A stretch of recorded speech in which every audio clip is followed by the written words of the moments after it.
मयंक ज्योतिष वर्ल्ड के YouTube channel में मैं डॉक्टर आर के पाठक मयंक एक बार पुनः आपका स्वागत करता हूं।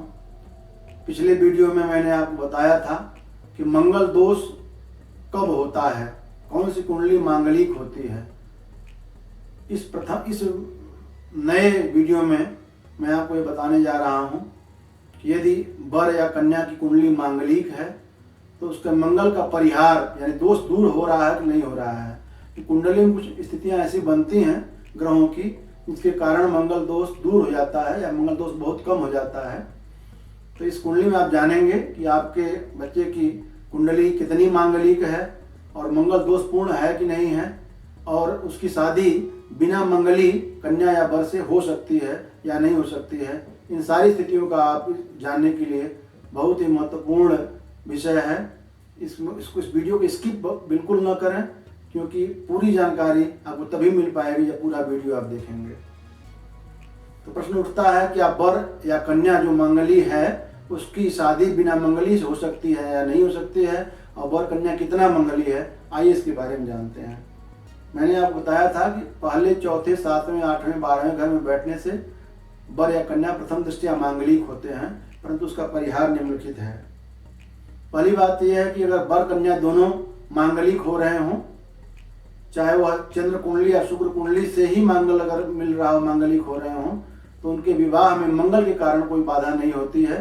बाकी अष्टकूट मिलान जिसमें वर्ण दोष, वश्य दोष, नाड़ी दोष, गण दोष आदि भले मिल रहा हो, तो बिना दोनों अगर मांगलिक हो रहे हों शादी करने में कोई दिक्कत नहीं है। 36 गुण में से 18 गुण से ज़्यादा मिल रहे हों और दोनों मांगलिक हों तो कोई दिक्कत नहीं है।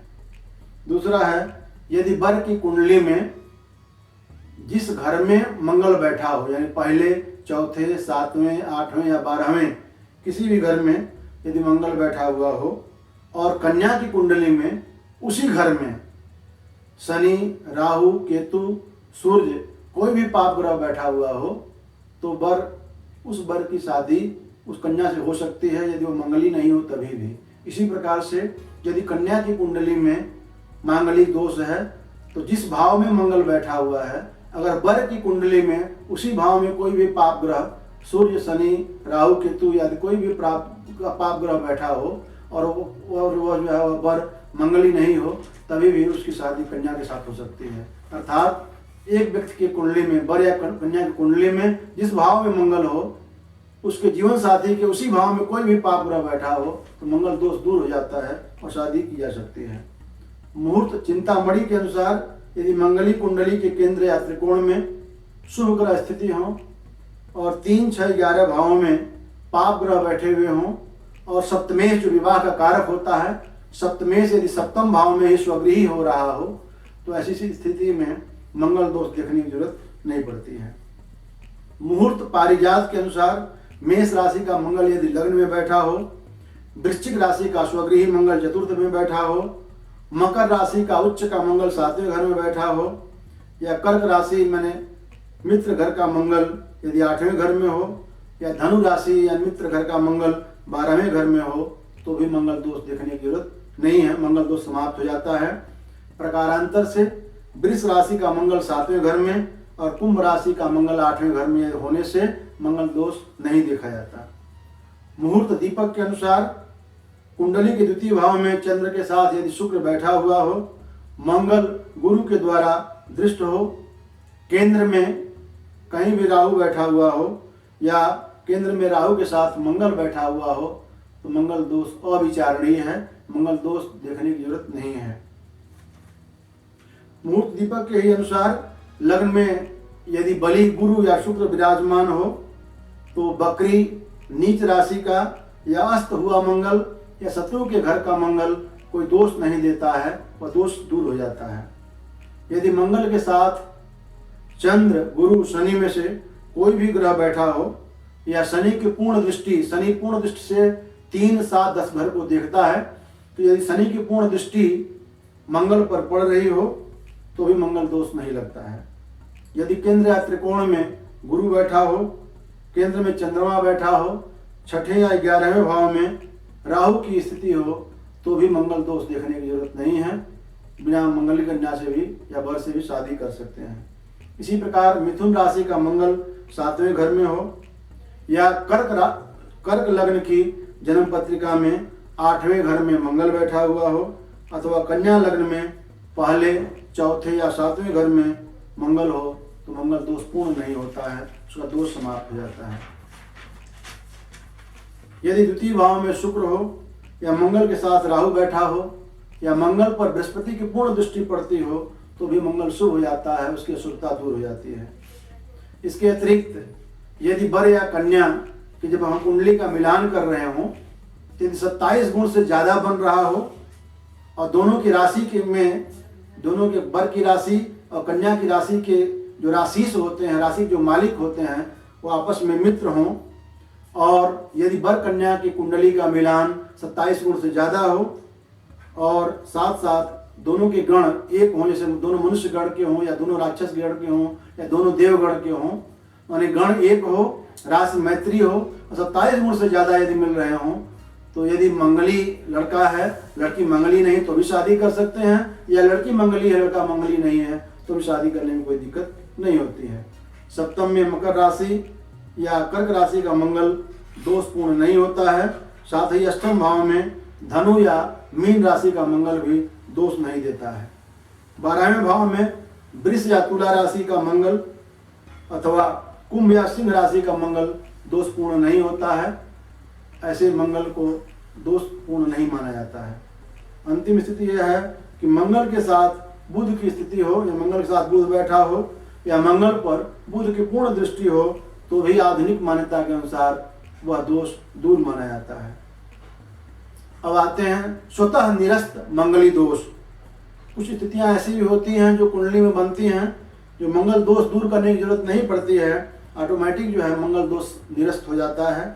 यदि इसका पहला ये है स्थिति है यदि कन्या की कुंडली मंगली हो और सूर्य उस कुंडली में तीसरे, छठे, 10वें या 11वें भाव में बैठे हों, गुरु या शुक्र उच्च के हों और चंद्रमा दूसरे, 5वें, 9वें या 11वें घर में बैठा हो, तो मंगल दोष नहीं लगता है। उच्च का मंगल हो यानी मकर राशि का मंगल हो या स्वगृही मंगल हो, माने मेष या वृश्चिक राशि का मंगल हो, किसी भाव में हो, तो वह मंगल दोष पूर्ण नहीं माना जाता है।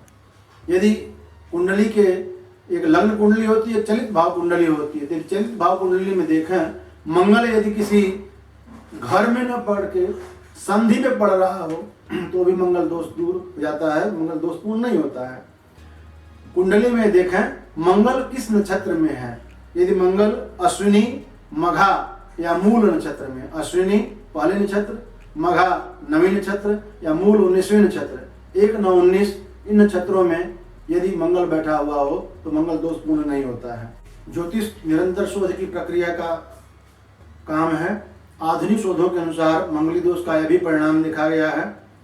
सप्तमेश यदि छठे भाव में है या मंगल छठे घर में है, तो भी मंगल जो है वह उतना ही घातक होता है जितना कि मंगली होने पर।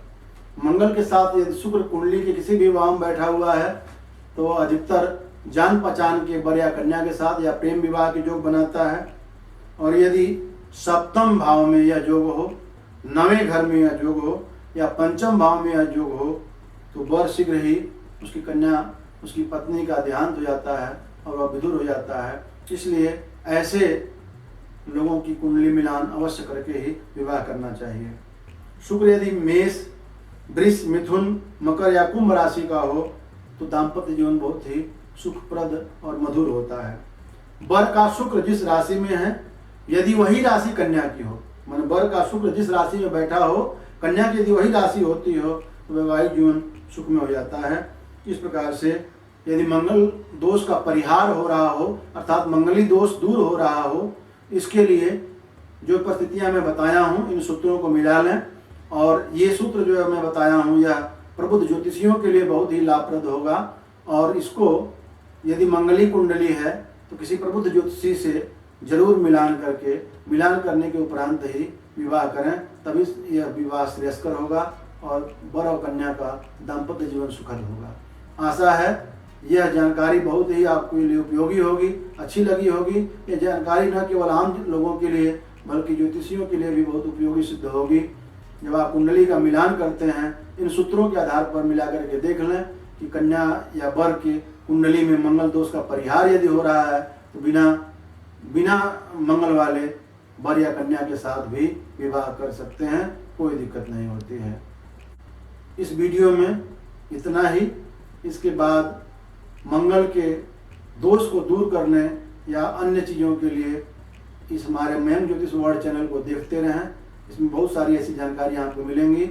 आशा है ये जानकारी आपको अच्छी लगी होगी। इस जानकारी को अच्छा बनाने के लिए यदि आपको कोई सुझाव हो दे सकते हैं। और इस चैनल को लाइक करें, शेयर करें, चैनल को सब्सक्राइब करें और बेल आइकन भी प्रेस कर लें ताकि ऐसे महत्वपूर्ण विषयों की जानकारी आपको प्राप्त होती रहे। धन्यवाद।